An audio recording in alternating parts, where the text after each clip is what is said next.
Hello viewers, welcome to అమ్మతో ఈశుబాబు ముచ్చట్లు. అందరూ ఎలా ఉన్నారండి? మేమైతే బాగున్నాము. బట్ మాకు 2 డేస్ నుంచి కంటిన్యూగా ఇక్కడైతే వర్షం పడుతూనే ఉందండి. మార్నింగ్ మిడ్ నైట్ అయితే ఒక రేంజ్లో పడుతుంది వర్షం. ఎర్లీ మార్నింగ్ అసలు ఎక్కడికి బయటకు వెళ్ళడానికి లేదు. చూడండి ఎంత ఎక్కువగా వర్షం పడుతుందో. సో ఈ వర్షానికి ఏమో మా ఈశుబాబు చక్కగా నిద్రపోయాడండి హాయిగా. బాగా చల్లటి గాలేస్తుంది. అరౌండ్ ఈవినింగ్ 4 o'clock అయిందండి. మా బాబు అయితే నిద్రపోతున్నాడు. వీడు లేచేలోపే ఇంటి పనంతా చేసుకోవాలి. సో ఈవినింగ్ 5 అవుతుంది కదండి. ఈ టైంలో మేము బయట వాకిలంతా ఊడ్చేసి ఇలా ఈవినింగ్ సందగార వేస్తామండి. అంటే ఇంటి ముందు చందమామ ముగ్గు వేస్తే లక్ష్మీదేవి వస్తుంది అని మా నమ్మకం. ఇలా ఈవినింగ్ టైంలో వాకిలంతా కడిగేసేసి ముగ్గు పెట్టేస్తాను. సో వంటకి అయితే చికెన్ ఫ్రై రెడీ చేయబోతున్నానండి. మార్నింగ్ టమాటా ఉప్పు చేప వండాము. బట్ ఈ వర్షానికి దాన్ని పక్కకి నెట్టేసి ఈవినింగ్ ఫ్రెష్గా చికెన్ ఫ్రై చేయమని ఇంట్లో వాళ్ళంతా ఆర్డర్ వేశారు. సో ఫ్రెష్గా చికెన్ ఫ్రై కూడా చేసేసుకుందాము. మా వాళ్ళు అయితే చికెన్ తీసుకొచ్చి పెట్టేశారండి. ముగ్గు వేసేసుకొని లోపలికి వెళ్ళి వంట ప్రిపేర్ చేసేద్దాము.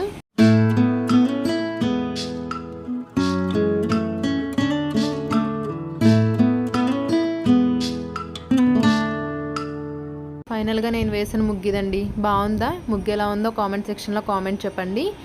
చికెన్ అయితే కడిగి శుభ్రం చేసి పెట్టిందండి వదిన. ఉల్లిపాయలు పచ్చిమిర్చి అన్నీ కట్ చేసి నాకు రెడీగా పెట్టేసింది. సో చికెన్ ఫ్రైకి ఆయిల్ ఎక్కువగా ఉంటేనే బాగుంటుంది కదండి. ఇలా ఒక ఎండుమిరపకాయ తుంచి వేసుకొని కట్ చేసిన ఉల్లిపాయ పచ్చిమిరపకాయ ముక్కలు కూడా వేసేసి ఇందులో కాస్త పసుపు ఉప్పు వేసి బాగా ఎర్రగా వేగనిద్దామండి.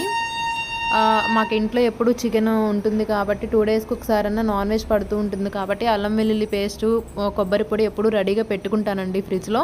సో అందుకే ఇప్పుడైతే మసాలా వేసేది మీకు చూపించట్లేదు. అల్లం వెల్లుల్లి పేస్ట్ ఉంది కాబట్టి సరిపోతుంది. ఇలా ఉల్లిపాయ బాగా ఎర్రగా వేగిన తర్వాత కొద్దిగా కరివేపాకు కూడా వేసేసుకొని అల్లం వెల్లుల్లి పేస్ట్ వేసుకుందాము. 2 స్పూన్లు అల్లం వెల్లుల్లి పేస్ట్ అయితే వేస్తున్నానండి. ఫ్రై కాబట్టి మనం వాటర్ పోయాల్సిన అవసరం లేదు.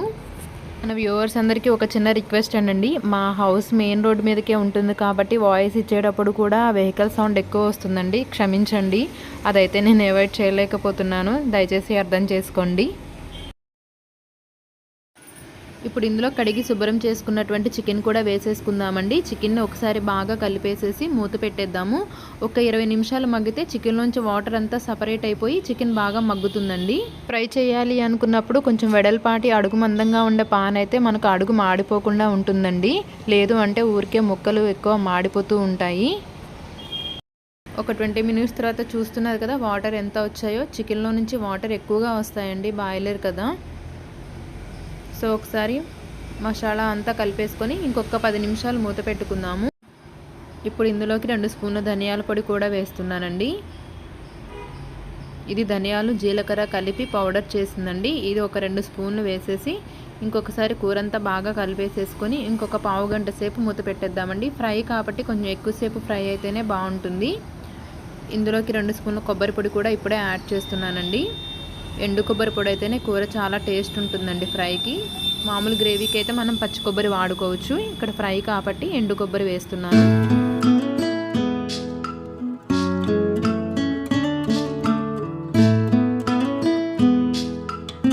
చికెన్ చూడండి మనకి ఎంత సాఫ్ట్గా కుక్ అయిందో. మనం ఇలా కట్ చేస్తేనే కట్ అవుతుంది. సో ఈ విధంగా కుక్ అయితే సరిపోతుందండి. మనం ఏం వాటర్ వేయలేదు. చికెన్లో ఉన్న వాటర్కి ఇలా సాఫ్ట్గా కుక్ అయిపోతుంది. ఇప్పుడు చికెన్ అయితే కొద్దిగా సపరేట్గా తీస్తున్నానండి ఈశుబాబు కోసం. కారం వేయకుండా తీస్తున్నాను. కారం వేస్తే ఈశుబాబు తినడు. ఇప్పుడు 2 స్పూన్ల కారం కూడా యాడ్ చేస్తున్నానండి. కారం అనేది మీ స్పైసీనెస్కి చూసి తగినట్టుగా వేసుకోండి. ఎక్కువ తినేవాళ్ళు కాస్త ఎక్కువ వేసుకోండి. ఈశుబాబు కోసం సపరేట్గా అన్నం వండుతున్నానండి. పసిపిల్లలకి వండే అన్నం చాలా మెత్తగా ఉండాలి కదా. ఎర్లీగానే అన్నం వండేస్తున్నాను. కూర రెడీ అయిపోయేలోపు అన్నం కూడా ఉడికిపోతుంది. మనం వేసుకున్న కారం అంతా కూరకి పట్టేలా ఒకసారి కలుపుకుందామండి. చూడండి మన చికెన్ ఫ్రై అనేది ఎంత కలర్ఫుల్గా రెడీ అయిపోతుందో. ఇలా ఫ్రై అవ్వాలండి. ఇలా అయితే అన్నంలో కూడా కలుపుకోవడానికి గ్రేవీ అనేది సరిపోతుంది. ఫైనల్గా కొద్దిగా గరం మసాలా కొత్తిమీర వేసుకొని మూత పెట్టేసుకుందామండి. ఒక 10 నిమిషాలు ఇలా వదిలేస్తే మనం వేసుకున్న ఈ మసాలా పొడి కొత్తిమీర ఫ్లేవర్ అంతా కూడా ఫ్రైకి పట్టుకుంటుందండి. ఇంతేనండి, వేడి వేడి చికెన్ ఫ్రై అయితే రెడీ అయిపోయింది. మేము మా పద్ధతిలో చేసుకున్న ఈ ఫ్రై మీకు నచ్చితే కనుక ప్లీజ్ లైక్ చేయండి, షేర్ చేయండి. మన ఛానల్ని ఫస్ట్ టైం ఎవరైనా చూస్తుంటే కనుక సబ్స్క్రైబ్ చేసుకోవడం మాత్రం మర్చిపోవద్దండి. మంచి మంచి మరెన్నో వీడియోస్ నేను మీ ముందుకు తీసుకొస్తాను. మన వీడియోస్ని అందరూ సపోర్ట్ చేయండి. చికెన్ ఫ్రై అయితే రెడీ అయిపోయింది కదండి. ఇంకెందుకు ఆలస్యం, వేడి వేడి అన్నంలోకి సర్వ్ చేసుకొని తినేద్దాం పదండి. బయట వర్షం పడుతుంటే చికెన్ని ఎంజాయ్ చేయని వాళ్ళు ఎవరుంటారు చెప్పండి. ఇలా మంచిగా కూర వండేసుకొని వేడి వేడి అన్నం పెట్టుకొని మీరు కూడా ఒక 4 ముద్దలు తినేయండి నాతో పాటు. సారీ అండి, వీడియో తీస్తున్న హడావుడిలో నేనైతే నిమ్మకాయ ఉల్లిపాయలు పెట్టడం మర్చిపోయాను. మీరు నాలాగా మర్చిపోకండి. మీరు చక్కగా ఉల్లిపాయ నిమ్మకాయ రసం పిండుకొని చికెన్ని ఎంజాయ్ చేస్తూ తినండి. వీడియో నచ్చిందా అండి? ప్లీజ్ లైక్ చేయండి, మన ఛానల్ని సబ్స్క్రైబ్ చేయండి. థ్యాంక్స్ ఫర్ వాచింగ్ అండి.